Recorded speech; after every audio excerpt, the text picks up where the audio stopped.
Magandang araw mga kaibigan. Bigyan natin ng reaction, opinion itong post ang balita ngayon. Title, Walang katiwa-tiwala ang taong bayan. Yun po ang pag-aamin ng Pangulong Marcos Jr. Inamin niyang masamang kalagayan ng kanyang pamamahala. Walang katiwa-tiwala ang taong bayan. Sa gitna ng pinakamatinding hamon sa kanyang administrasyon, inamin ni Pangulong Ferdinand Bongbong Marcos Jr. na sadsad ang tiwala ng taong bayan. Lalo na ngayon, siya mismo ay direktang dinadawit din ni dating Ako Bicol Representative Saldico sa umano'y 100 bilyong budget insertion sa 2025 national budget. Sa press conference, sinabi ni Marcos na hindi niya masisisi ang publiko sa kawalan ng tiwala. Thank you for being honest. Kasi ito talaga ang totoong kalagayan. Kung may nagtitiwala man, kakaunti. Mas marami ang wala ng tiwala. Yung survey ng Pulse Asia, anong kalagay doon?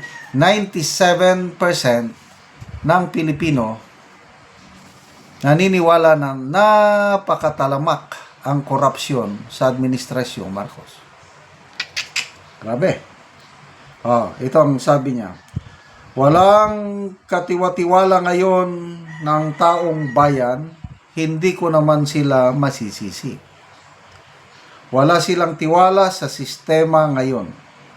Ay, sana naman ito ay maibalik natin ang kumpiyansa ng ating mga kababayan sa ating pamahalaan. Kasabay nito, iniulat ng Pangulo na 7 ng individual na may arrest warrant mula sa Sandigan Bayan ay nasa kustodiya. 6 ang voluntaryong sumuko sa PNP CIDG. 1 ang inaresto ng NBI. 2 ang nagpaabot ng intensyong sumuko. Giit niya simula pa lamang ang mga pag-arestong ito upang patunayan na gumagalaw ng sistema. I know it's just a first step, but it's just a first step. We will keep going. Ay, nako. Kung ang pagbabasihan yung mga pangalan, mga mugshot na inilabas, ang comments na nababasa ko dyan ay mga maliliit na isda. Kaya kung maliliit na isda lang ang mapakulong, I don't know kung magbabalik ang tiwala ng taong bayan. Sa tingin ko, kung makulong ang mga ulo, mga utak, mga sindikato. Example, Saldico, Martin Romualdez. Yun na. Klarong-klaro na yun na sila ang nagmamaniobra sa pera ng taong bayan. Then, yung mga nasa taas pa nila.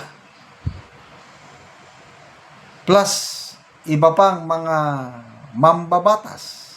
Palagay ko, kung mapakulong nila, ayon, unti-unti nang babalik ang tiwala ng taong bayan. Kailang kung hanggang DPWH lang, mga kontratista ang napapakulong, to me, there is no justice o incomplete justice pa rin. Sabi niya, nagbigay rin siya ng hamon kay Saldico na ngayon ay tinuturing na pinakamataas na personalidad na tinutugis. Umuwi siya rito, harapin niya yung mga kaso niya, ba't come home, ba't ka nagtatago ng malayo? So ano sa tingin nyo? Uuwi ba dito si Saldico?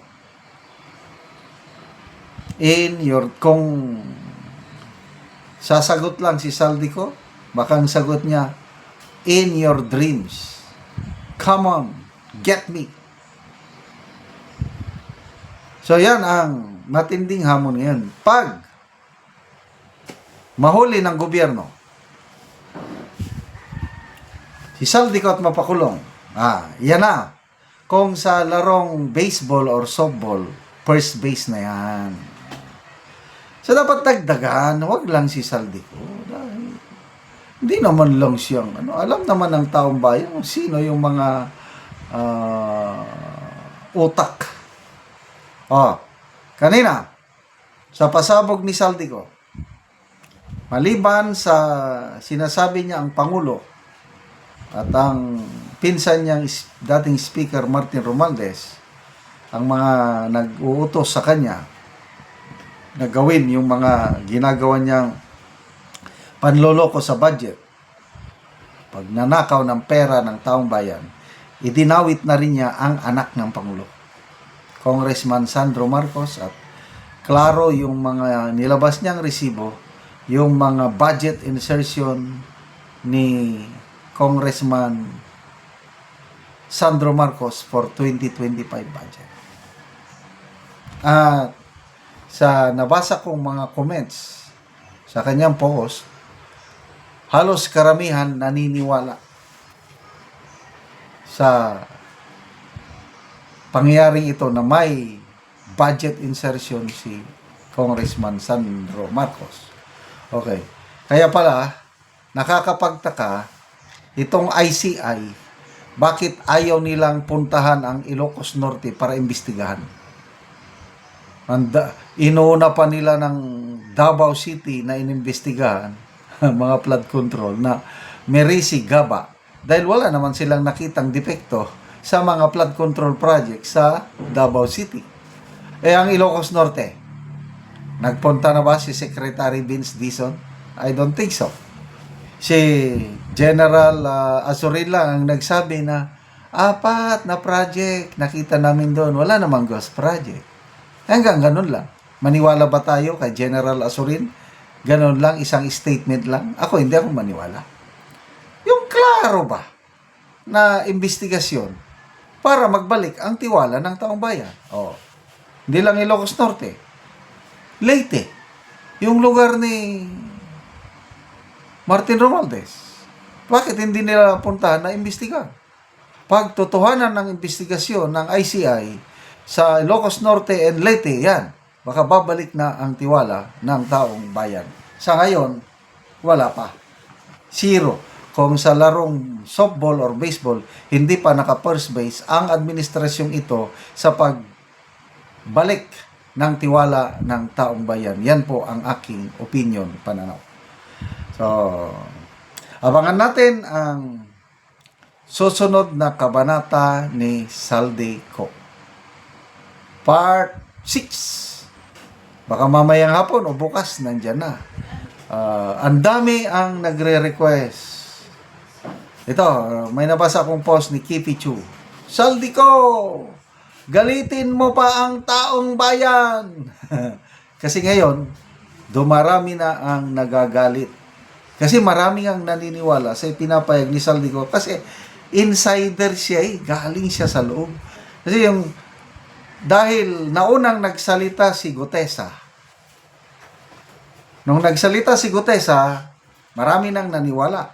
Ngayon, nagsasalita si Saldico, dinodugtungan lang niya ang sinasabi ni Gutesa. Kapani-paniwala talaga ang sinasabi niya.